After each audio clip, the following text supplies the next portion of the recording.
ఏంటి ఇక్కడ Odela movie cinema shooting తీశారా? అవునండి, ఇది ఓదెల గ్రామం అండి. ఓదెల గ్రామంలో ఉన్న శ్రీ మల్లికార్జున స్వామి ఆలయం అండి.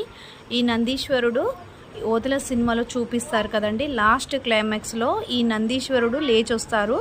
పాప వచ్చి చెవిలో కోరిక చెప్తుంది కదా, అప్పుడు లేచి వచ్చి నందీశ్వరుని చూపిస్తారు కదా. అసలు ఆ నందీశ్వరుడు లేచి వస్తుంటే ఎక్సలెంట్, వేరే లెవెల్ అండి ఆ సీన్ మాత్రం.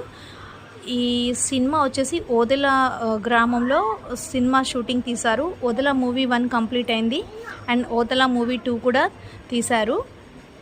తమన్నా భాటియా నటించిన మూవీ, హెబ్బా పటేల్ గారు కూడా నటించిన మూవీ ఓదెలలోనే తీశారండి.